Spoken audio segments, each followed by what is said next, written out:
প্রকৃতই জ্ঞানী কারা? এ ব্যাপারে আল্লাহ তাআলা কোন সূরায় বলছেন? সূরা ইমরানের 190, 192 আয়াত। আল্লাহ তাআলা দেখেন কি বলেন। আল্লাহ তাআলা তিনি বলছেন, ইন্না ফি খালকিস সামাওয়াতি ওয়াল আরদ ইখতিলাফিল লাইলি ওয়ান নাহার লাআয়াতিন লিউলিল আলবাব। আল্লাহ তাআলা তিনি কোরআনে বলেন, অবশ্যই আল্লাহ তাআলা আকাশ এবং জমিনের মধ্যে যা সৃষ্টি করেছেন, রাত এবং দিনের পরিবর্তনের মধ্যে যে সমস্ত নিদর্শন আল্লাহ তাআলা সৃষ্টি করেছেন, সেই সমস্ত নিদর্শনের মধ্যে রয়েছে লিউলিল আলবাব, জ্ঞানীদের জন্য উপদেশ রয়েছে। সুবহানাল্লাহ বলেন। আকাশ জমিনের মধ্যে যা সৃষ্টি করেছেন, রাত দিনের পার্থক্যের মধ্যে আল্লাহ তাআলা যা সৃষ্টি করেছেন, তার মধ্যে রয়েছে জ্ঞানীদের জন্য উপদেশ। রাতের পরে দিন আসে, দিনের পরে রাত আসে, এটা কে পরিবর্তন করেন? আল্লাহ। আকাশ, আপনি একবার কি ভেবে দেখেছেন আকাশের অবস্থান খুঁটিবিহীন? এত বিশাল আসমান কে স্থাপন করেছেন বলেন? আল্লাহ। জমিনের মাঝে কি আছে আপনি কি একবার ভেবে দেখেছেন? মাটির কি ক্ষমতা? এই মাটিতে যাহা কিছু দেন তা সব কিছু হজম করে ফেলে। যত কিছুই দেন মাটির কাছে সব কিছু হজম হয়ে যায়। আপনি কি একবার ভেবে দেখেছেন এই মাটি আল্লাহ কেমন ভাবে সৃষ্টি করেছেন?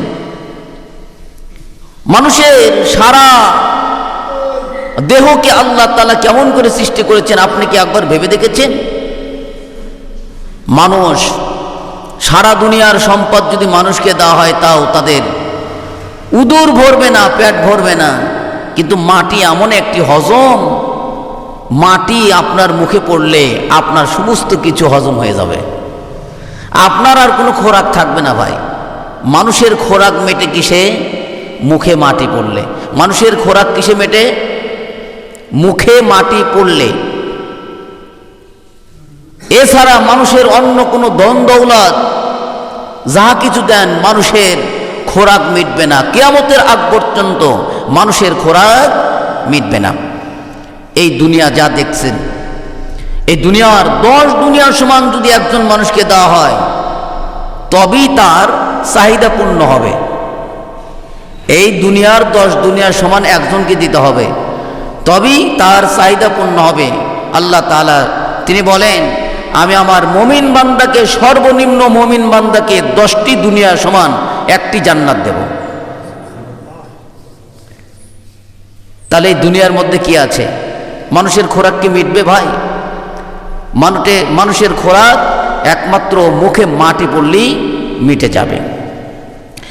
আল্লাহ তাআলা তাই বললেন, আকাশ এবং জমিনের মধ্যে আমি যা সৃষ্টি করেছি, এই সৃষ্টির মধ্যে রাত এবং দিনের পরিবর্তনের মধ্যে মানুষ চিন্তা করলে, চিন্তাশীলরাই তার মধ্যে পরিবর্তন হতে পারে। জ্ঞানীদের জন্য এটা রয়েছে চিন্তা, জ্ঞানীদের জন্য এটা রয়েছে কি? চিন্তার বিষয়। আল্লাহ তাআলা তিনি তারপরের আয়াতে বলেন, সূরা ইমরান 191 নম্বর 92 নম্বর আয়াতে আল্লাহ তাআলা তিনি বলছেন, প্রকৃতই জ্ঞানী কারা জানো? আল্লাহ তাআলা তিনি বলছেন, আল্লাযীনা ইয়াযকুরুনাল্লাহা কিয়ামান ওয়া কুউদান ওয়া আলা জুনুবিহিম। প্রকৃতই জ্ঞানী তো তারা যারা দাঁড়ানো অবস্থায়, বসা অবস্থায়, শায়িত অবস্থায় আল্লাহ তাআলাকে স্মরণ করে। আল্লাহ তাআলা প্রকৃত জ্ঞানী মানুষের পরিচয় দিলেন। আপনারা এখন স্মরণ করতেছেন বসে না দাঁড়াইয়া? বসে। এরপরে আমরা কিছুক্ষণ পরে আমরা আবার দাঁড়াইয়া কিয়াম করব নামাজে। এরপরে আপনি দাঁড়াইয়া না, মানুষ 3টা অবস্থান থাকে। একটা দাঁড়ানো অবস্থায় থাকে, আর একটা বসা অবস্থায় থাকে, আর একটা শায়িত অবস্থায় থাকে।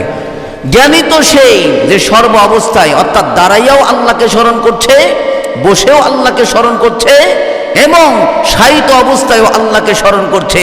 এই লোকটাই হলো প্রকৃত জ্ঞানী। সুবহানাল্লাহ বলেন। শুধু তাই নয়, প্রকৃত জ্ঞানী মানুষের বৈশিষ্ট্য আর একটি, ওয়ায়াতাফাক্কারুনা ফি খালকিস সামাওয়াতি ওয়াল আরদ, আকাশ এবং জমিনের মাঝে যা আছে তা নিয়ে চিন্তা করা। আকাশ এবং জমিনের মধ্যে যা আছে তা নিয়ে একজন জ্ঞানী মানুষ চিন্তা করে, ওই চিন্তা আল্লাহ তাআলা তাকে পরিবর্তন করে দিবে। আল্লাহ রাসূল বলেছেন, তোমরা আল্লাহ তাআলার সৃষ্টি নিয়ে চিন্তা করো, আল্লাহ তাআলাকে নিয়ে সৃষ্টি করো না। তাফাক্কারু ফি খালকিল্লাহ ওয়ালা তাফাক্কারু ফিল্লাহ। আল্লাহ রাসূল বলেছেন, তাফাক্কারু ফি খালকিল্লাহ, আল্লাহ তাআলার সৃষ্টি নিয়ে তোমরা গবেষণা করো, চিন্তা করো, কিন্তু আল্লাহ তাআলাকে নিয়ে তোমরা চিন্তা করো না। আল্লাহ তাআলাকে নিয়ে চিন্তা করলে আপনি বেঈমান হয়ে যাবেন। আল্লাহ তাআলার অস্তিত্ব আপনি খুঁজে পাবেন না। তখন আপনি কি হয়ে যাবেন? বলেন বলেন, বেঈমান হয়ে যাবেন। কিন্তু আল্লাহ তাআলার সৃষ্টি রহস্য নিয়ে যদি আপনি চিন্তা করেন, আপনি পূর্ণ ঈমানওয়ালা হয়ে যাবেন। সুবহানাল্লাহ বললেন না ভাই? তাহলে প্রকৃত জ্ঞানীকে আল্লাহ তাআলা সূরা ইমরানে 192 নম্বর আয়াতে বলে দিয়েছেন, যারা বসা অবস্থায়, দাঁড়ায় অবস্থায়, শায়িত অবস্থায় আল্লাহ তাআলাকে নিয়ে চিন্তা করে। এরপরে যারা জ্ঞান অর্জন করেন, আল্লাহ তাআলা তিনি বলেন, ওই সমস্ত বান্দারা তারা বলেন, রব্বানা মা খালাকতা হাযা বাতিলা। মারহাবা বলেন আগে। যারা জ্ঞান অর্জন করছে, জ্ঞান, তারা বলেন, হে আমার প্রতিপালক, আপনি যাহা কিছু সৃষ্টি করেছেন কোনো কিছুই অনর্থক নয়। আপনার চোখ নষ্ট হয়ে যাবে, কিন্তু আল্লাহ তাআলা যা সৃষ্টি করেছেন তার সৃষ্টির খুঁত ধরতে আপনি পারবেন না। খুঁত ধরতে পারবেন ভাই? আল্লাহর সৃষ্টির কোনো খুঁত আপনি ধরতে পারবেন না। আপনি ব্যর্থ হয়ে যাবেন যদি আপনি প্রকৃত জ্ঞান অর্জন করেন। জ্ঞানবান ব্যক্তি আল্লাহ তাআলার সৃষ্টি রহস্য নিয়ে আল্লাহ তাআলার পবিত্রতার ঘোষণা করে। সুবহানাল্লাহ বলেন। তারা বলেন, যখনই তাদের চোখ ব্যর্থ হয়ে যায়, আল্লাহ তাআলার সৃষ্টি রহস্যের মধ্যে কোনো ফাটল দেখতে পায় না, জ্ঞানবান ব্যক্তিরা তারা বলে, সুবহানাকা, আপনি সমস্ত ত্রুটি বিচ্যুত থেকে আমরা আপনাকে পবিত্র ঘোষণা করছি। আপনার সমস্ত সৃষ্টির মধ্যে আপনি পবিত্র। সুবহানাল্লাহ বলে। এই ঘোষণা দেয় কে? একজন আলেম। এই ঘোষণা দেয় কে? একজন জ্ঞানী ব্যক্তি। একজন জ্ঞানী ব্যক্তি আল্লাহ তাআলার সৃষ্টি মহিমা নিয়ে চিন্তা করার পর আল্লাহ তাআলার বরত্ব প্রকাশ করে। এরপরে বলে, ফাকিনা আযাবান নার, হে আল্লাহ আপনি আমাদেরকে জাহান্নাম থেকে বাঁচিয়ে দেন। জাহান্নাম থেকে বাঁচার জন্য ইচ্ছা পোষণ করে কারা? দেখে বলেন তো? জ্ঞানীরা। জাহান্নাম থেকে বাঁচার জন্য মুজাহাদা করে কারা? বলে জ্ঞানীরা। যাদের জ্ঞান নাই তারা যা ইচ্ছা তাই করে। যাদের জ্ঞান নাই তাদের যা ইচ্ছা তাই করে। সম্মানিত মুআজ্জাজ উপস্থিতি, সুধী, আল্লাহ তাআলা যাকে জ্ঞান দিয়েছেন, আল্লাহ তাআলা যাকে জ্ঞান দান করেছেন, তাকে অনেক অনেক অনেক অনেক কল্যাণ দান করেছেন। সুবহানাল্লাহ বলেন। মানুষ পরিচালিত হয় জ্ঞান ধারা। মানুষ কি দ্বারা পরিচালিত হয় দেখি বলেন তো? জ্ঞান ধারা। যে মানুষের মটকা ঠিক নাই, মাথা ঠিক নাই, এই লোকটাকে আমাদের সমাজের ভাষায় কি বলি? পাগল। এই লোকটাকে কি বলি? পাগল। মানুষ পরিচালিত হয় জ্ঞান দ্বারা। আল্লাহ তাআলা কোনো ব্যক্তিকে যদি জ্ঞান দান করেছেন, প্রজ্ঞা দান করেছেন, হিকমত দান করেছেন, আল্লাহ তাআলা তিনি বলতেছেন আমি ওই বান্দাকে সমস্ত কল্যাণ দান করেছি। সুবহানাল্লাহ, আসতে হইল। আল্লাহ তাআলা সবচাইতে বেশি দান করেছেন কাকে? যাকে আল্লাহ প্রজ্ঞা দিয়েছেন, যাকে আল্লাহ জ্ঞান দান করেছেন। আল্লাহ তাআলা তিনি দলিল দিচ্ছেন সূরা বাকারা 269 নম্বর আয়াত। আল্লাহ তাআলা তিনি বলেন ইউতিল হিকমাতা মান ইয়াশা ওয়া মান ইউতাল হিকমাতা ফাকাদ উতিয়া খায়রান কাসীরা। আল্লাহ তাআলা তিনি বলেন, আল্লাহ তাআলা যাকে তিনি চান হিকমত দান করেন। আল্লাহ তাআলা যাকে হিকমত দিয়েছেন, জ্ঞান দিয়েছেন, প্রজ্ঞা দিয়েছেন, ওই ব্যক্তিকে আল্লাহ তাআলা অনেক অনেক প্রচুর কল্যাণ দান করেছে। শুনে রাখো, শুনে রাখো, ওয়ামা ইয়াযাক্কারু ইল্লা উলুল আলবাব। আল্লাহ তাআলা আরেকটি চূড়ান্ত দলিল দেন, জ্ঞানী সম্প্রদায় কেবলমাত্র শুধুমাত্র জ্ঞানী সম্প্রদায় তারা আমার উপদেশকে গ্রহণ করে। জ্ঞান ছাড়া উপদেশ গ্রহণ করা যায় না। আপনি মানুষকে সম্মান করবেন, জ্ঞানের প্রয়োজন। আল্লাহ আজ্জা ওয়া জাল্লা, আল্লাহর ইজ্জত আপনি রক্ষা করবেন, জ্ঞানের প্রয়োজন। আপনার মা বাবাকে কদর করবেন, জ্ঞানের দরকার। আপনি আমল করবেন, জ্ঞানের দরকার। আপনি তওবা করবেন, জ্ঞানের দরকার। আপনি যাহা কিছু করেন তার আগে জ্ঞানের প্রয়োজন। কি ঠিক না ভাই? আপনি একটা অপরাধ করছেন, গুনাহের কাজ করছেন, জানেনই না এটা গুনাহ, আপনার এই দিমাগ কাজ করতেছে না, এটা গুনাহ। আপনি কি তওবা করতে পারবেন ভাই? কথা বলেন, তওবা করতে পারবেন? আপনি জানেনই না আপনার পিতামাতাকে সম্মান করতে হয়, এটা আপনার মাথার মধ্যেই নাই, আপনি কি সম্মান করতে পারবেন? তো সম্মান করার জন্য জ্ঞানের দরকার, যোগ্যতার প্রয়োজন। এই জন্য আল্লাহ তাআলা তিনি বললেন যাকে আমি প্রজ্ঞা দিয়েছি, জ্ঞান দান করেছি, সবচাইতে বড় কল্যাণের জিনিসটাই আমি তাকে দিয়েছি। আল্লাহ তাআলা তার দলিল তিনি উপস্থাপন করেছেন। আর জেনে রাখো, জ্ঞানীরা ছাড়া কেউ আমার এইটাকে সত্যায়ন করে না। জ্ঞানীরা যে পরিমাণ আল্লাহ তাআলার কথা সত্যায়ন করে, আল্লাহ তাআলা যে তিনি সঠিক বলেছেন এই কথা স্বীকারোক্তি করে, জ্ঞান ছাড়া কোনো মানুষ আল্লাহ তাআলার এই কোরআনকে সত্যায়ন করে নাই। করছে কি? এই জন্য আল্লাহ তাআলা যাকে জ্ঞান দান করেছেন তাকে সমস্ত কল্যাণ দান করেছেন। আল্লাহ তাআলা এই জ্ঞান কিন্তু সবার নসিবে দেয় নাই ভাই, এ জানবেন। আচ্ছা, আপনাদের কাছে যদি আমি একটা প্রশ্ন করি, শুকুরের গলায় মণিমুক্তা দেওয়া এটা কি সবা পায়? সৌন্দর্যের কিছু? শুকুর, শুকুর, কুকুর, এদের গলায় আপনি সোনা দিয়া মালা বানাইয়া গলায় দিয়ে দিছেন, সৌন্দর্য বৃদ্ধি পেয়েছে? আল্লাহ তাআলা সবার নসিবে এই জ্ঞান দান করেন নাই। যাকে আল্লাহ তাআলা মুহাব্বত করেন, ভালোবাসেন, তাকে আল্লাহ তাআলা জ্ঞান দান করেছেন। সুবহানাল্লাহ বলেন। তাহলে জ্ঞান আহরণ করা, জ্ঞান অন্বেষণ করা, এটা একটা যুক্তিক। আপনি যেখানে থাকেন, যে অবস্থায় থাকেন, সেখান থেকেও আপনি জ্ঞান অন্বেষণ করতে পারেন। আল্লাহ তাআলার রাসূল বলেন, যারা জ্ঞান অন্বেষণ করেছে,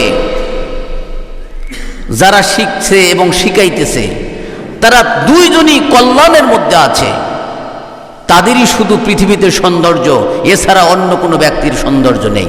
সুবহানাল্লাহ বললেন না? নবী বলেছেন, আল্লাহর নবী বলেন, আল্লাহ যা হিকমত দিয়েছে তাকে সমস্ত কল্যাণ দান করেছেন। দলিল ইবনে মাজার হাদিস 220 নম্বর হাদিস। হযরত আবু হুরায়রা রাদিয়াল্লাহু তাআলা আনহু তিনি বলেন, নবী করিম সাল্লাল্লাহু আলাইহি ওয়াসাল্লাম তিনি বলেছেন, মাই ইউরিদিল্লাহু বিহি খায়রান ইউফাক্কিহু ফিদ্দীন। আল্লাহ যার কল্যাণ চান তাকে দ্বীনের ফকিত্ব দান করেন, দ্বীনের বুঝ দান করেন। আল্লাহ যার কল্যাণ চান না তাকে দ্বীনের বুঝ দেন না। দ্বীনের সহি বুঝ আপনি পাবেন না ভাই, ওই আপনার নসিব হবে না। শুক্রবার এক সপ্তাহ পরে বয়ান হয়, আপনারা আসবেন আজান নামাজের আগে, কারণ আপনার কপাল ভালো না ভাই। আমার কথা না, নবী বলেছেন। আপনার কপাল যদি ভালো হইতো, বয়ানের ইচ্ছায়, বয়ান শোনার ইচ্ছায় আপনি আগে আগে আসতেন, ওই গুরুত্ব আপনার সকাল থেকে দেখতো যে আমি মসজিদে জুমার নামাজের বয়ান শুনবো সবার আগে, যদি আপনার কপাল ভালো থাকতো। আল্লাহ নবী বলছেন, আমি তো বলি না এটা। এই জন্য কিসমত ভালো করার জন্য, ভাগ্য ভালো করার জন্য আপনাকে এলেম তালাশি হতে হবে। নবী করিম সাল্লাল্লাহু আলাইহি ওয়াসাল্লাম তিনি বলেন, এলেম অনুসন্ধানকারী যতক্ষণ এলেম অনুসন্ধান করে ততক্ষণ সে জিহাদের ময়দানে থাকে। তাহলে কল্যাণ কার বেশি বলেন তো? যারা এন অনুসন্ধান করতেছে কি দ্বীনি ইলম। নবী করিম সাল্লাল্লাহু আলাইহি ওয়াসাল্লাম বলেন, তোমরা দ্বীনের বুঝ নেও, আলেম হও, সাধারণ ব্যক্তির মতন হয়ে থেকো না। তোমাকে শয়তান পাকড়াও করে ফেলে দেবে। শয়তানের জন্য সাধারণ ব্যক্তি খুব সহজ, শয়তানের জন্য সাধারণ ব্যক্তি খুব সহজ, কিন্তু একজন আলেম শয়তানের জন্য অনেক অনেক অনেক অনেক কঠিন। আল্লাহর নবী বলেন, দেখেন ইবনে মাজার হাদিস 222 নম্বর হাদিস, হযরতে ইবনে আব্বাস রাদিয়াল্লাহু তাআলা আনহু তিনি বলেন, নবী করিম সাল্লাল্লাহু আলাইহি ওয়াসাল্লাম তিনি বলিয়াছেন, ফাকিহুন ওয়াহিদুন আশাদ্দু আলা শাইতানি মিন আলফি আবিদিন। 1000 আবেদকে, 1000 সাধারণ ব্যক্তিকে শয়তান বশ করা অতি সহজ, কিন্তু 1000 আবেদকে বশ করা শয়তানের কাছে অতি সহজ, অতি সহজ। কিন্তু একজন ফকিহকে বশ করা শয়তানের জন্য খুবই অসাধ্য, খুবই কঠিন, খুবই কঠিন। কিসের কারণে বলেন তো? জ্ঞানের কারণে। জ্ঞান আপনাকে শয়তানি কাজ করতে দিবে না, জ্ঞান আপনাকে বাধা দিবে। একই জায়গায় শাহজালালের মাজার,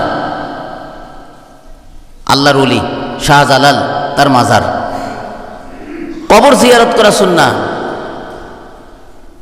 আপনি সেখানে গেলেন, দোয়া ইস্তেগফার পড়লেন, আপনার জ্ঞান যদি না থাকে হঠাৎ করে বলে ফেলবেন, শাহজালাল তুমি আমাকে কিছু দিও। কি বললেন? তুমি আমাকে কিছু দিও। কবরবাসীর থেকে আপনি চাইলেন, শাহজালাল কি ওই কথা বলে দিয়েছে? বলেন, কবরবাসী কি কিছু দেওয়ার অধিকার রাখে? আপনার জ্ঞান শূন্যতার কারণে আপনি কবরবাসীর থেকে চাইছেন, অথচ চাওয়ার মালিককে, দেওয়ার মালিককে আল্লাহ তাআলা। এটা জ্ঞান না থাকার কারণে। কিন্তু একজন আলেম কখনোই কবর পূজা করবে না, কবর পূজা করবে না। বলেন তো, আমি আপনাদেরকে একটা সওয়াল করি, রাসূলের চাইতে বেশি দামি সম্মানী কোনো ব্যক্তি আছেন? নবী বলছেন, লা ইয়াত্তাখিযুল কুবুর ঈদান, তোমরা আমার কবরকে উৎসবে পরিণত করো না। কি বলছেন? আল্লাহর নবী বলছেন। আল্লাহর নবীর চাইতে সম্মানী ব্যক্তি কেউ নাই।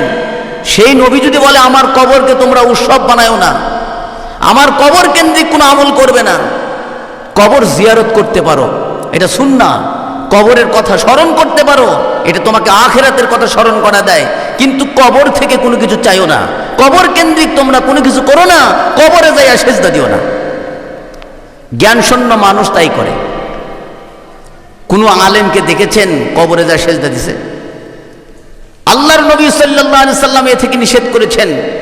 তাই আল্লাহর নবী বললেন, 1000 আবেদ, 1000 সাধারণ মানুষকে শয়তানের বশ করা সহজ, কঠিন না, খুবই সহজ। কিন্তু একজন আলেমকে শয়তানের জন্য বশ করা খুবই কঠিন। কে বলছেন? নবী বলছেন। এই জন্য আপনার সন্তানকে আলেম বানাবেন, আপনার সন্তান আপনাকে দাওয়াত করবে। নবী করিম সাল্লাল্লাহু আলাইহি ওয়াসাল্লাম তিনি বলেন, এলেম অনুসন্ধান করেন, জান্নাতের পথ আপনার জন্য সহজ হয়ে যাবে। সুবহানাল্লাহ বলেন। তাহলে এলেম অনুসন্ধান করলে জান্নাতের পথ সহজ হয়, এই দলিল কে দিয়েছেন? নবী দিয়েছেন। দেখেন বলছেন, ইবনে মাজার হাদিস 223 নম্বর হাদিস, হযরতে কাসির ইবনে কায়েস রাদিয়াল্লাহু তাআলা আনহু তিনি বলেন, আমি আবু দারদার নিকটে তার পিছনে অবস্থান করলাম। তখন এক ব্যক্তি এসে ইলম চর্চার বিষয়ে জানতে চাইলেন। হযরত আবু দারদা রাদিয়াল্লাহু তাআলা আনহু তিনি বললেন, শোনো, সেই মদিনা থেকে তুমি এখানে ইলম চর্চার জন্য এসেছো দামেস্কে। মদিনা থেকে দামেস্কের দূরত্ব হলো ১,৫০০ মাইল। কয় হাজার মাইল? মদিনা থেকে দামেস্কের দূরত্ব ১,৫০০ মাইল। এত দূর থেকে গেছে একটা হাদিস শেখার জন্য। আপনার বাড়ি থেকে মসজিদ কত দূর দেখি বলেন তো? আপনার বাড়ি থেকে মসজিদ কত দূর? কয় হাজার মাইল হবে? কোনো বিশেষ উদ্দেশ্য আপনি কি ১,৫০০ মাইল অতিক্রম করছেন? বিশেষ উদ্দেশ্য করেন নাই। একজন একটা হাদিস অনুসন্ধানের জন্য, জানার জন্য ১,৫০০ মাইল অতিক্রম করেছে। তখন আবু দারদা রাদিয়াল্লাহু তাআলা আনহু খুশি হয়ে বললেন, শোনো, তুমি যেহেতু এত দূর থেকে একটা হাদিস শোনার জন্য আইছো, তোমাকে আগে খুশির বার্তা দিই। আবু দারদা রাদিয়াল্লাহু তাআলা আনহু তিনি বললেন, নবী বলছেন, মান সালাকা তরিকান ইয়ালতামিসু ফীহি ইলমান, যে ব্যক্তি ইলম অনুসন্ধানের জন্য, অন্য কোনো উদ্দেশ্য না, একমাত্র আমি জানবো, শিখবো, আমল করব। উদ্দেশ্য কি বলেন তো? জানবো, শিখবো, আমল করব। এই উদ্দেশ্যে কোনো ব্যক্তি যদি ঘর থেকে বাহির হয়, আমার সাথে একটু কথা বলেন, সাহহালাল্লাহু লাহু তরিকান ইলাল জান্নাহ, আল্লাহর নবী বলছেন ওই ব্যক্তির জন্য জান্নাতের পথকে সহজ করে দেওয়া হয়। একজন মানুষের সর্ব উচ্চ চূড়ান্ত পর্যায়ের তামান্না, আমি যেন জান্নাতে যাই, নাকি এর চেয়ে বেশি কিছু? জান্নাতে পৌঁছার সহজ রাস্তা হলো ইলম অনুসন্ধান করা। এক সাহাবী মসজিদে নববীতে বসে আছে। নবী করিম সাল্লাল্লাহু আলাইহি ওয়াসাল্লাম বললেন, আমার সামনে যিনি বসে আছে, নবী বলতেছেন, আমার সামনে যিনি বসে আছেন সে আর 1 ঘন্টা আয়ু পাবে, এরপরে সে মৃত্যুবরণ করবে। আপনার নিকটে যদি এই তথ্য আসে যে আপনার আয়ু, আপনার হায়াত আর মাত্র 1 ঘন্টা, আপনার অবস্থা কি হতে পারে দেখে বলেন তো? দুনিয়ার বাজারে যাদেরকে ফাঁসি দেওয়া হয়, তারা যদি জানে যে আমার আয়ু আর 1 ঘন্টা থাকবে, তাদের অবস্থা কি হয়? ভালো মানসিক কম্পন সৃষ্টি হয়ে যায়, হয় কিনা ভাই? সাহাবী রাদিয়াল্লাহু তাআলা আনহু নবীর এই কথা শুনে, তার সামনে তো সেই বসে আছে, নবী করিম সাল্লাল্লাহু আলাইহি ওয়াসাল্লামকে পুনরায় আবার প্রশ্ন করলেন, ইয়া রাসূলুল্লাহ, কোন ব্যক্তি যদি 1 ঘন্টা সময় পায়, তাহলে তার কোন আমল করা উচিত? সে আমল দিয়ে সে নাজাত পাবে। আপনাদের এই প্রশ্ন আছে কিনা? আপনারা 1 ঘন্টা সময় পাইলেন, মনে করেন যে আপনার হাতে আর 1 ঘন্টা সময় আছে, 1 ঘন্টা পরে আপনার মৃত্যু, তাহলে কোন আমল করা চাই? এই প্রশ্নটা আপনাদেরও হয়। ওই সাহাবী পুনরায় এই প্রশ্ন করলে আল্লাহর নবী বললেন, নামাজের কথাও বললেন না, যাকাতের কথাও বললেন না, হজের কথাও বললেন না, সেখানে তো হজ করার উপক্রম আছেই, উপকরণ আছে না? আল্লাহর নবী তা বললেন না, না বলে বললেন, এখন থেকে তুমি ইলম তালাশ করতে থাকো। সুবহানাল্লাহ বলেন। ইলম অনুসন্ধান করো। ইলম অনুসন্ধান তোমার পিছনের জিন্দেগীর সমস্ত গুনাহ খাতাকে মাফ করে দিবে। আপনি শুধু ভাই, আমি আপনাদেরকে বলছি, বাড়ির থেকে এই নিয়তে আসেন, আজকে আমি মসজিদে যাব জুমাবারে, আমি জানবো, শিখবো, আমল করব, এই নিয়ত প্রথম থেকে খালেস নিয়তে আপনি মসজিদে কদম ফেলান, আল্লাহ তাআলা আপনার উপর খুশি হয়ে পিছনের জিন্দেগীর গুনাহ খাতা মাফ করে দেবে।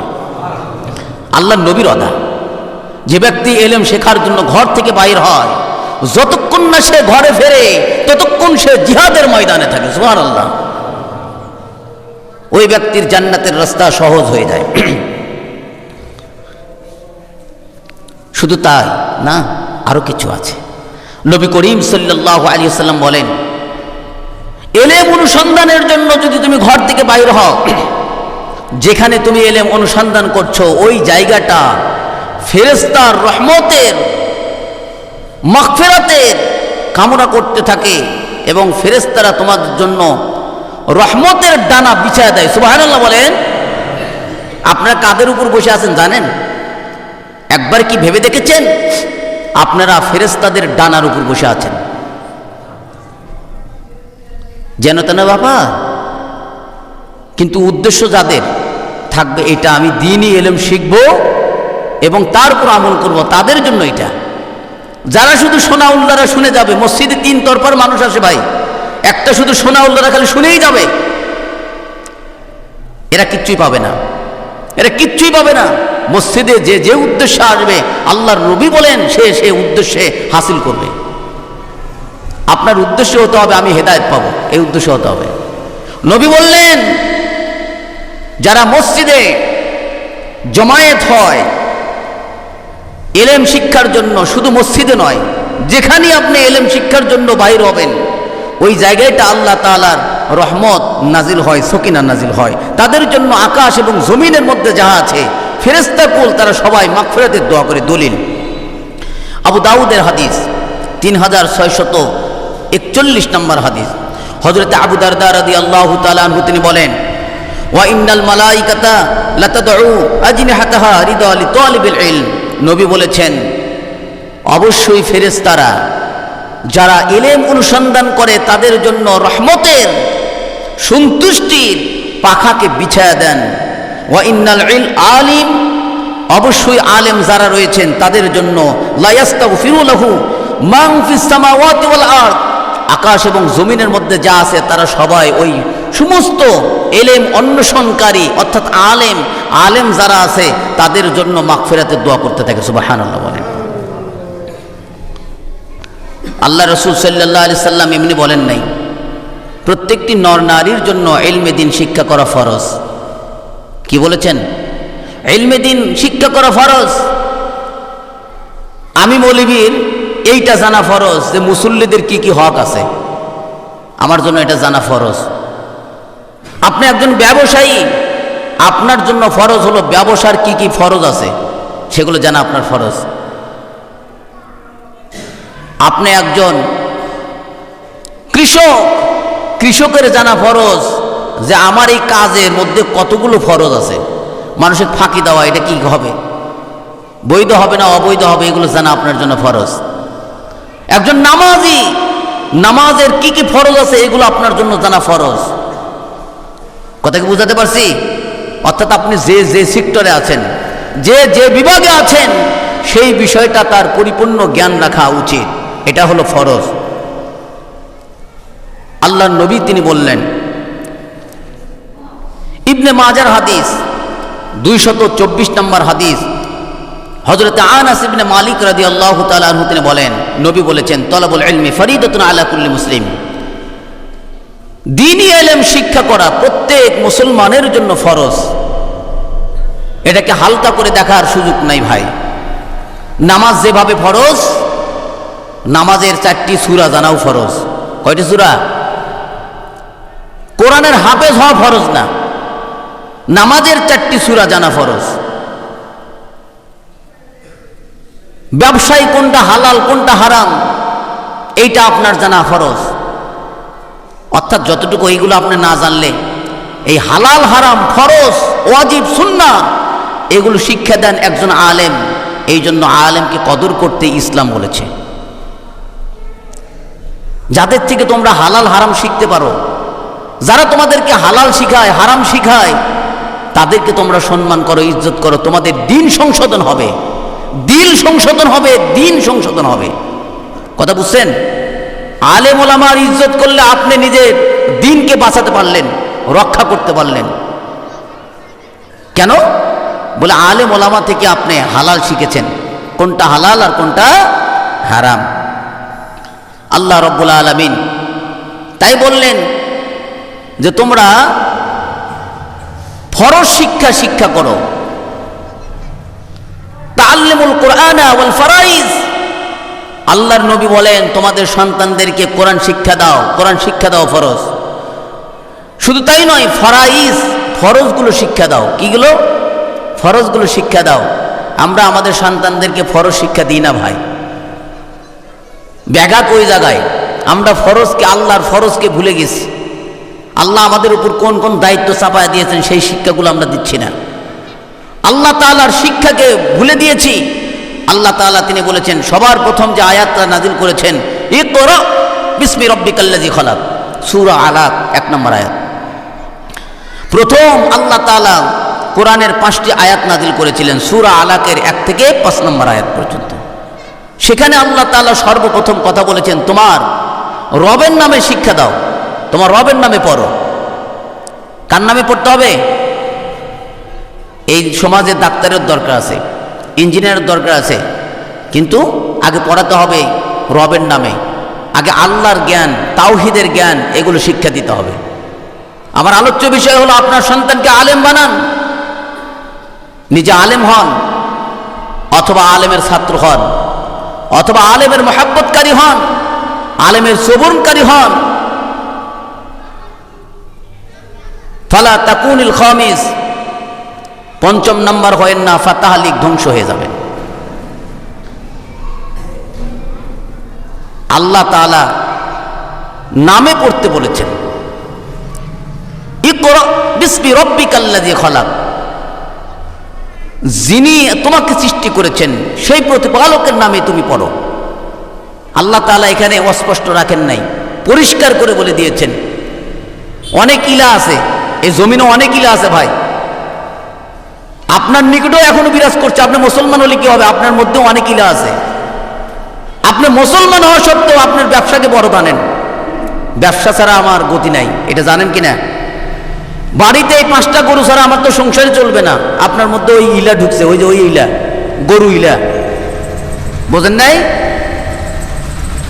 ওই ইলাকে দূর করতে হবে। একমাত্র ইলা বানাতে হবে যিনি আপনাকে সৃষ্টি করেছেন, তিনি আপনার ইলা। আমি কথা বুঝাতে পারছি? মুসলমান হওয়া সত্ত্বেও আমরা শিরক করি।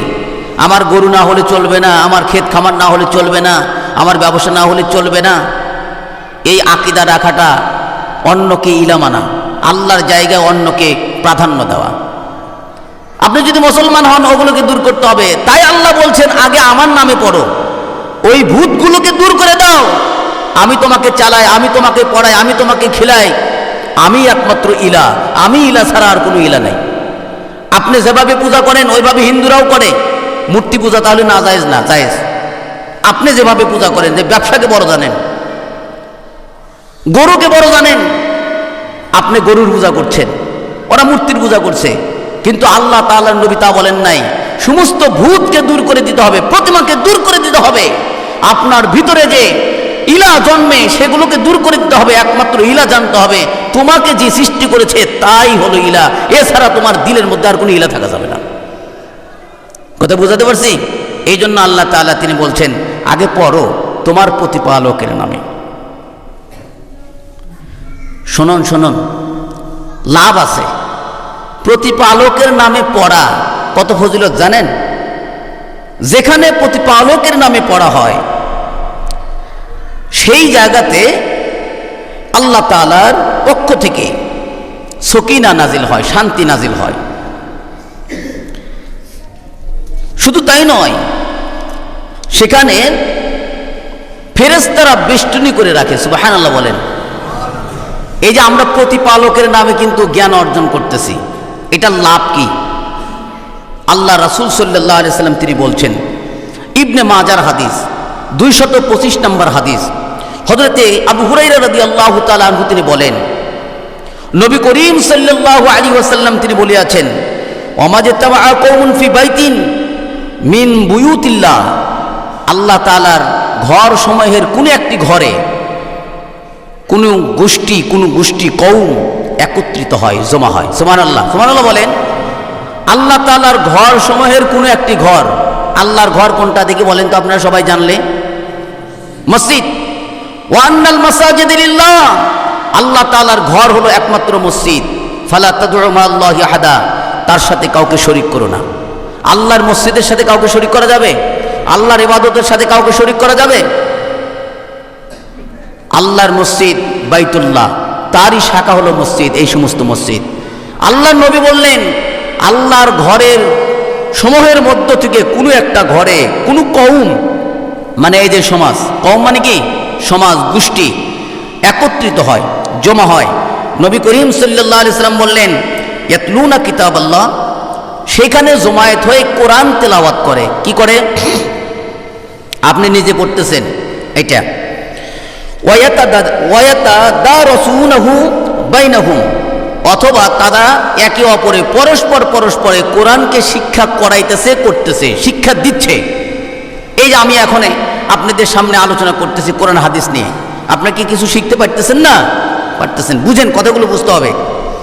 নবী করিম সাল্লাল্লাহু আলাইহি সাল্লাম তিনি বলেন, এই মজলিসকে, শেখা এবং শিখানোর মজলিসকে আল্লাহ তাআলা কেমন ফজিলত রাখছেন, ইল্লা হাফফাতহুমুল মালাইকা, ফেরেশতারা এই মজলিসকে বেষ্টন করে রাখেন, ওয়া নাযালাত আলাইহিমুস সাকিনা, আল্লাহ তাআলার পক্ষ থেকে তাদের উপর সকিনা নাজিল করা হয়। সুবহানাল্লাহ। সকিনা বুঝেন? এটা আরবি শব্দ। সাকিনা শব্দের অর্থ হলো শান্তি আর শান্তি। এই জন্য বয়ানের সময় ঘুম আসে ভাই। অত্যাধিক যখন রহমত নাজিল হয় তখন মানুষের ঘুম আসে। অনেক মানুষকে দেখা যায় যে বয়ানের সময় ঘুম পাড়তেছে। খুতবার সময়, এই যে খুতবা, আমি যখন আরবি খুতবা দিই ওই সময় সকিনা নাজিল হয়, তখন অনেকের ঘুম পারে, অনেক ঘুম পারে। এটা কিসের কারণে? আল্লাহ তাআলার পক্ষ থেকে সকিনা নাজিল হয়, শান্তি, রহমত। আর রহমত যখন, আরাম যখন, তখন তো ঘুম আসা স্বাভাবিক। কিন্তু এইটাকে কাজে লাগাতে হবে ভাই, ঘুমান যাবে না। ওই সকিনা রহমত আপনার ভিতরে সেটিং করে ইলমে দ্বীন শিখতে হবে, তবে আপনি সফল, জয়যুক্ত হয়ে যাবেন। শুধু তাই নয়, আল্লাহর নবী বলেন, ওয়া গাশিয়াতহুমুর রাহমা, শুধু যে শান্তি, রহমত, শান্তি বর্ষিত হয় তা না, এই মজলিসকে আল্লাহ তাআলার রহমত দিয়ে আচ্ছাদন করে রাখেন, ঢেকে রাখেন। সুবহানাল্লাহ। এই রহমত, দ্বীন ইলমের রহমত, দ্বীন ইলমের মজলিস, এটা রহমতের মজলিস। নিঃসন্দেহে কোনো সন্দেহ নাই, দ্বীনি ইলম শিক্ষা করা এবং শিক্ষা দেওয়ার মজলিসকে আল্লাহ তাআলার নবী বলেছেন, এইটার মধ্যে কোনো ভুল নাই, সেটাতে রহমত আচ্ছাদন করে রাখে, রহমত ঢেকে রাখে। সুবহানাল্লাহ। শুধু কি তাই, আপনাদেরকে আনন্দের কথা বলছি, এর চাইতে বড় আনন্দ আর হয় না। আমি চাইতেছি আপনাদের সঠিক মেসেজ, সঠিক জ্ঞান, টিপস এখান থেকে সার্ভিস দেওয়ার। জীবনে অনেক ওয়াজ মাহফিল শুনেছেন ভাই, লিগ্যাল তথ্য সব জায়গায় পাবেন না, তবে এটা জেনে রাখেন, বিশ্বাস করেন, এখান থেকে খাঁটি কথা ছাড়া অন্যায় কথা, ব্যাহত কথা এখান থেকে যাবে না। শান্তির কথা বলছি, আপনারা এই শান্তির মধ্যে পড়তেছেন কিনা, পড়তে চান কিনা একটু লক্ষ্য করেন। আমাদের এই মজলিস যদি বড় হয়, উপরে মজলিস বড় হবে। কি হবে? বোঝেন নাই? আর জোরে করতে হবে। আমাদের এই মজলিস যদি বড় হয়, উপরে মজলিস বড় হবে। নবী বলেছেন, এই দেখেন, আল্লাহ নবী বলেন, ওয়াযাকারাহুমুল্লাহ ফী মান ইনদাহু, নবী করিম সাল্লাল্লাহু আলাইহি ওয়াসাল্লাম বলেন, দ্বীনি ইলম শেখা এবং শিখানোর মজলিস, সেই মজলিসকে নিয়ে আল্লাহ তাআলা তার নিকটে যে ফেরেশতা আছে তাদেরকে নিয়ে গর্ব করেন। সুবহানাল্লাহ, সুবহানাল্লাহ। এই মজলিসটা যত বড়, তার চাইতে বেশি বড় মজলিসে আল্লাহ তাআলা আপনাদেরকে নিয়ে গর্ব করবেন। তাহলে মজলিস কি প্রথম থেকেই বড় হওয়া উচিত না ছোট হওয়া উচিত? আজানের সাথে সাথে মসজিদে আসতে হবে ভাই। আলোচনার শুরু থেকেই আমাদের মজলিস যেন বড় হয়, এই মজলিসকে নিয়ে যেন আল্লাহ তাআলা গর্ববোধ করেন। সুবহানাল্লাহ বলা যায় না ভাই? কত বড় সৌভাগ্যবান, আপনাদেরকে নিয়ে গর্ব করতেছেন আল্লাহ তাআলা। তা কাদের সাথে? ফেরেশতাদের সাথে। কিসের ভিত্তিতে? বলে আপনারা দ্বীনি ইলম শেখার জন্য এই মন মানসিকতা নিয়ে মসজিদে প্রবেশ করেছেন। আরো একটু স্পষ্ট হন, কোনো ব্যক্তির আমল যদি কম হয়, কোনো ব্যক্তির আমল কম, ওমান আবতা বিহি আমালুহু, যে ব্যক্তির আমল কম করেছে, আমল কম করছে, নবী করিম সাল্লাল্লাহু আলাইহি সাল্লাম বলেন, লাম ইসরি বিহি নাসাবা, ওই ব্যক্তির বংশীয় মর্যাদা কিয়ামতের ময়দানে কোনো কাজ করবে না, উপকার দিবে না। এই কথাটা কাকে বলছে জানেন? এই কথাটা বলেছে হযরতে ফাতেমা রাদিয়াল্লাহু তাআলা আনহাকে। কে বলেছে জানেন? আল্লাহর নবী বলেছে, এ ফাতেমা তুমি গর্ববোধ করো না, তোমার পরিবারে একজন নবী আছে, এটা নিয়ে গর্ব করো না। বংশীয় মর্যাদা কিয়ামতের ময়দানে তোমাকে নাজাত দিবে না। ওয়ামান আবতা বিহি আমালু, তোমার আমল যদি কম হয় বংশীয় মর্যাদা তোমাকে রক্ষা করতে পারবে না, বংশীয় মর্যাদা তোমাকে নাজাত দিবে না, তোমার উপকার করবে না। আপনি একটু ভাবেন, আপনি একটু চিন্তা করেন, ডিপলি চিন্তা করেন। একজন নবী যদি তার সন্তানকে এই উপদেশ দেন, আমি নবী হওয়া সত্ত্বেও তোমাকে শাফায়াত করতে পারবো না, তোমাকে রক্ষা করতে পারবো না, তোমার আমল যদি কম হয়, তোমার আমল বেশি করো, তোমার জন্য আমি যথেষ্ট। সুবহানাল্লাহ বললেন না? তাহলে আমল কম করতে হবে না বেশি করতে হবে? আমল কম হলে বংশীয় মর্যাদা আপনার কোন কাজ করবে? আমরা কিন্তু মৌলবী গোষ্ঠী, আমরা আপনাদের মৌলবী সাহেব মৌলবী গোষ্ঠী, কিন্তু আমাদের মৌলবী গোষ্ঠী হলে কি হবে? আমার আমল আমাকে নিয়ে যেতে হবে, আমার আমল আমাকে নিতে হবে। এই জন্য যার যার আমলকে বর্ধিত করতে হবে, বেশি করতে হবে। আপনার জায়গা থেকে আপনি পরিবর্তন হন, দেখেন সমাজ পরিবর্তন হয়ে যাবে। এ ভাই, আপনার জায়গা থেকে পরিবর্তন হতে হবে। আগে নিজেকে রক্ষা করেন, নিজেকে হেফাজত করেন, দেখবেন যে সব সিধা হয়ে গেছে। আপনার মধ্যে দোষ, তাই আপনি সমাজের চোখে সবাইকে দোষী বলেন। বাঁকা মানুষ সবাইকে বাঁকা দেখে, এটাই নিয়মের কথা। আপনার চোখে হলো ডিস্কো চশমা, কালো চশমা, সবাইকে কালো দেখবেন, এটাই স্বাভাবিক। আপনি একটু দেখেন, আপনার চোখের সামনে থেকে কালো চশমা সরায় দেন, আপনি নিজের দিলকে পরিষ্কার করেন, সবাইকে পরিষ্কার দেখবেন। এই জন্য দিল পরিষ্কার করার জন্য আগে এলেম ঢুকাতে হবে ভাই। কি ঢুকাতে হবে? এলেম হলো সমস্ত আমল সংশোধন করে, এলেম ছাড়া আমল সংশোধন হয় না। আল্লাহর নবী বলেন, দ্বীন এলেম শিখতে থাকো, শিখতে থাকো। দ্বীন এলেমের ফজিলত হলো ওই ব্যক্তি জিহাদের ময়দানে অবস্থান করে। একজন শহীদের মর্যাদা সবচেয়ে বেশি, অথচ আল্লাহ তাআলা বললেন, আল্লাহ তাআলার নবী বললেন, দ্বীন ইলম শিক্ষা করা শহীদের চাইতেও মর্যাদা বেশি। সুবহানাল্লাহ বললেন না? দলিল ইবনে মাজার হাদিস 227 নম্বর হাদিস। হযরত আবু হুরায়রা রাদিয়াল্লাহু তাআলা আনহু তিনি বলেন, মান জা মসজিদি হাযা লাম ইয়াতি, যে ব্যক্তি আমার এই মসজিদে একটি মাত্র উদ্দেশ্য হয়, সেটা কি? ইল্লা লি খায়রিন, শুধু কল্যাণ উদ্দেশ্য। মসজিদে আসে কোন উদ্দেশ্যে বলেন তো? আল্লাহর মসজিদ কোনটা? রাসূলের মসজিদ কোনটা? না না, মসজিদে নববী হলো রাসূলের মসজিদ, কিন্তু এই সমস্ত মসজিদ হলো মসজিদে নববীর শাখা। নবী বলতেছেন, আমার মসজিদে যারা একমাত্র দ্বীনি ইলম কল্যাণ উদ্দেশ্যে, কল্যাণের উদ্দেশ্যে আসে, অন্য কোনো উদ্দেশ্য তার থাকে না, অথবা ইয়াতাআল্লামাহু, অথবা সে নিজে শিক্ষা করে, অথবা আও ইউআল্লিমুহু, অথবা অন্যকে শিক্ষা দেয়, ফাহুয়া বিমানজিলাতিহিল মুজাহিদি ফি সাবিলিল্লাহ, ওই ব্যক্তির মর্যাদা আল্লাহ তাআলা মুজাহিদের মর্যাদা সম্পন্ন করেন। মুজাহিদের মর্যাদা যেরকম, ওই রকম একজন ব্যক্তি ইলম শিখতেছে, ওই ব্যক্তির মর্যাদা ওই রকম। সুতরাং ভাইরা আমার, ইলমে দ্বীন শিক্ষার অনেক অনেক ফজিলত রয়েছে। আল্লাহ নবী সাল্লাল্লাহু আলাইহি ওয়াসাল্লাম, এটা বলে শেষ করব,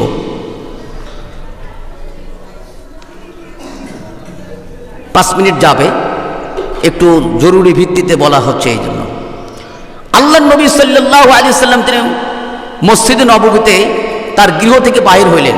আমি হাদিস বলছি না, শুধু ইবারত বলছি না, শুধু বাংলা বলছি। নবী করিম সাল্লাল্লাহু আলাইহি সাল্লাম তার কামরা থেকে, গৃহ থেকে, হুজরা, নবী করিম সাল্লাল্লাহু আলাইহি সাল্লামের মসজিদের সাথেই তার হুজরা ছিল, গৃহ ছিল। আর মাঝখানে যেটুকু অংশ, এটাকে রওজাতুল জান্নাহ বলা হয়, জান্নাতের একটি অংশ। রাসূলের ঘর থেকে মসজিদের মাঝখানে যে অংশটা বলা হয়, এই অংশটার নাম হলো রওজাতুল জান্নাহ, রওজাতুল জান্নাতের বাগান, জান্নাতের বাগান। নবী করিম সাল্লাল্লাহু আলাইহি সাল্লাম তার কোনো একটা ঘর থেকে মসজিদে আসলেন।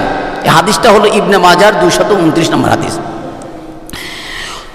নবী করিম সাল্লাল্লাহু আলাইহি সাল্লাম আয়সা দেখলেন দুইটা গ্রুপ মসজিদের মধ্যে। কয়টি গ্রুপ? দুইটা গ্রুপ। এসে দেখলেন এক গ্রুপকে দেখলেন তারা কোরআন তেলাওয়াত করছে এবং আল্লাহর কাছে দোয়া করতেছে। কয় গ্রুপ? এক গ্রুপকে দেখলেন কোরআন তেলাওয়াত করতেছে, আল্লাহর কাছে দোয়া করতেছে।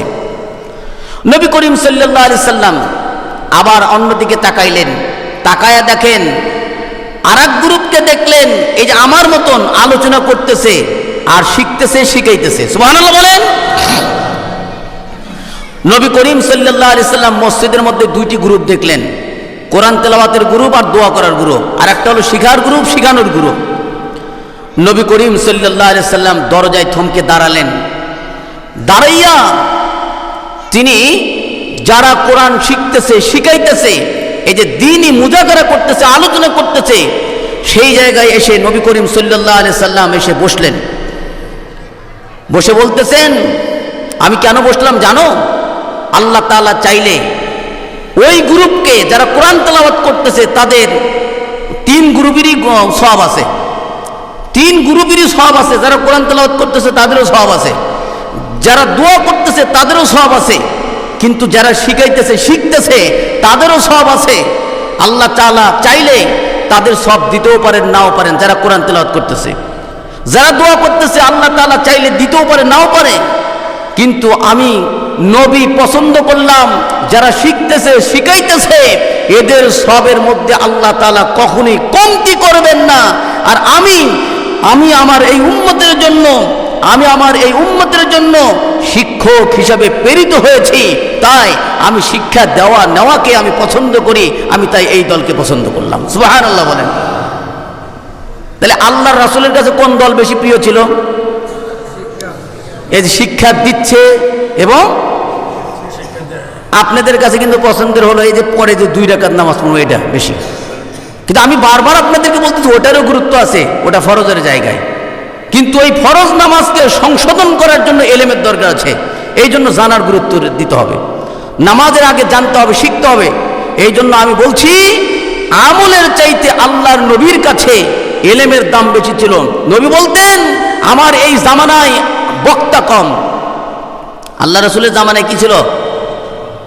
জ্ঞানী মানুষ বেশি ছিল, জ্ঞানী মানুষ বেশি ছিল, শ্রোতা কম ছিল, শ্রোতা বেশি ছিল, বক্তা।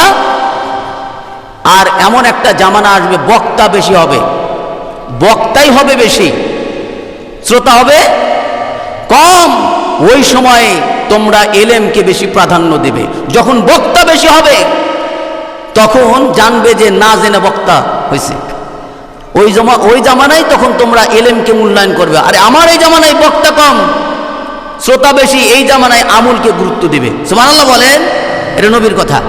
সুতরাং ভাইরা আমার, আমরা জানবো, শিখবো, কারণ একজন আলেমের লিখনির কলমের যে কালি, এটা কিন্তু শহীদের রক্তের সমান মূল্য। আল্লাহ রাব্বুল আলামিনের হাবিব তিনি বলেছেন। সুতরাং জানা শেখা আমাদের জন্য অতীব জরুরি। সবচাইতে উত্তম দান কি জানেন? এই যে টাকা পয়সা যে আপনি দান করেন, এর চাইতেও বেশি উত্তম দান কি জানেন? আল্লাহর নবী বলেছেন আফজালুস সাদাকাতি আইয়াতাআল্লাম, সবচাইতে উত্তম দান হলো শিক্ষা করা, শিক্ষা দেওয়া। সুবহানাল্লাহ, সুবহানাল্লাহ। সুতরাং আসুন ভাই, আমরা জানবো, শিখবো, আমরা সাদাকা করব এভাবে শিখে, জেনে বুঝে কাজ করব, তবে শান্তি বেশি পাবেন। না জেনে আমল করলে ওটা একসময় আপনি ধ্বংস হয়ে যাবে। আল্লাহ আমাদের সবাইকে জানার তৌফিক